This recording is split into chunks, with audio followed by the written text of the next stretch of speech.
Halo, kami dari kelompok 5 Data Modeling Analytics. Dengan kami beranggotakan Saya Maria Yanserai. Saya Agnesya Nabila Putri. Saya Sabrina Syifa Jarunisa. Saya Nadifa Azwir. saya Triksi Mesye.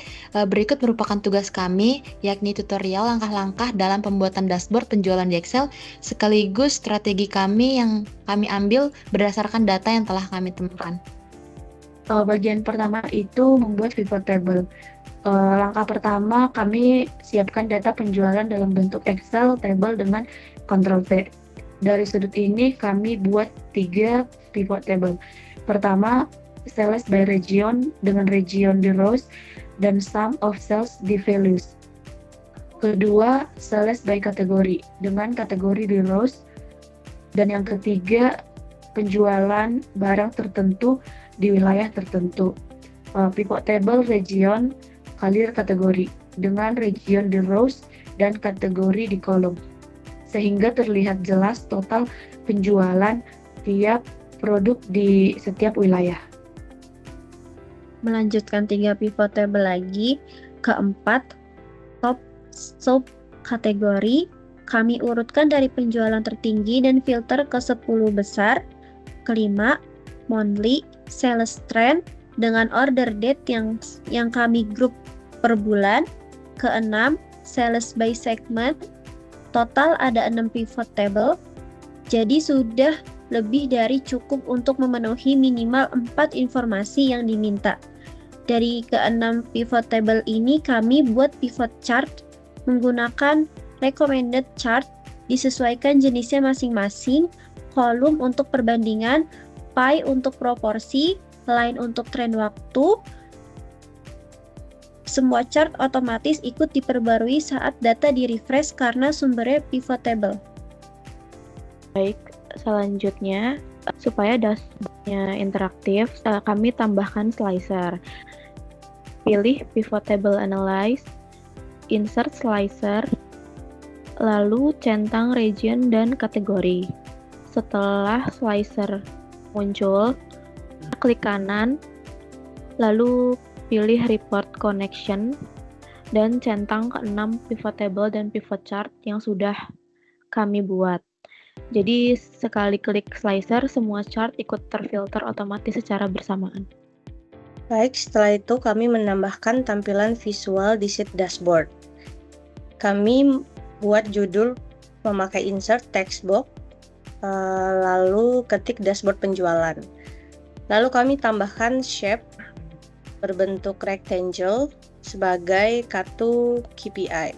Isinya berupa total sales, total profit, profit margin, total quantity, dan total orders. Ini membantu tim manajemen langsung lihat angka penting tanpa harus mencari-cari lagi. Setelah semua elemen digabung, 6 pivot table dan pivot chart, semuanya dan juga slicer serta kartu KPI yang telah dibuat berikut merupakan hasil akhir dari dashboard yang telah kami buat secara keseluruhan. Di sini kami menemukan beberapa pola menarik yang datanya bisa kami jelaskan sebagai strategi pemasaran di penjelasan berikutnya. Yang pertama itu strategi pemasaran berdasarkan kondisi wilayah. Dari chart sales by region yang tadi kami buat pivot table-nya, terlihat bahwa West dan East memiliki penjualan sekaligus margin tertinggi, masing-masing 15% dan 14%. Sebaliknya, Sentral menjual cukup besar, tapi marginnya cuma 8%. Strategi kami menjadikan West dan East sebagai benchmark, lalu mengaudit kebijakan diskon dan biaya operasional di Sentra agar marginnya naik, bukan sekedar mengejar volume penjualan saja. Selanjutnya, dari pivot chart sales by kategori yang kami buat tadi, furnitur penjualannya besar tapi marginnya cuma 3%. Setelah kami telusuri, subkategori table dan bookcase ternyata rugi karena rata-rata diskonnya sampai 48%, sedangkan transaksi yang untung hanya diskon 8%.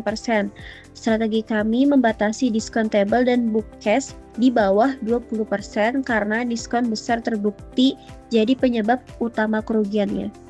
Selanjutnya, strategi berdasarkan kondisi produk bermargin tinggi. Menggunakan slicer yang sudah kami buat tadi, kami memfilter kategori satu persatu dan menemukan bahwa teknologi dan office supplies konsisten bermargin tinggi sekitar 17%. Strategi kami adalah untuk mengambil sebagian anggaran promosi ke produk-produk ini. Misalnya lewat bundling fonts atau aksesoris untuk menaikkan nilai transaksi tanpa mengorbankan marginnya. Oke, selanjutnya strategi terhadap kondisi segmen pelanggan. Dari KPI card and chart sales by segment, terlihat consumer menyumbang penjualan terbesar, jauh di atas corporate dan home office. Strategi kami mempertahankan basis consumer lewat program loyalitas, sambil menggarap corporate lebih agresif lewat penawaran kontrak atau harga volume. Karena segmen ini marginnya sehat tapi kontribusinya belum maksimal. Baik, jadi secara keseluruhan strategi yang kami ambil ini kurang lebih kami itu bukan menjual lebih banyak dengan diskon besar, melainkan menjual menjadi lebih selektif. Misalnya kami mengendalikan diskon pada produk dengan yang bermargin tipis, lalu memperbaiki efisiensi di wilayah yang lemah margin seperti sentral, dan juga memperbesar porsi produk serta segmen yang sudah terbukti menguntungkan. Sekian dari tutorial dan strategi dari kelompok 5, kami ucapkan terima kasih.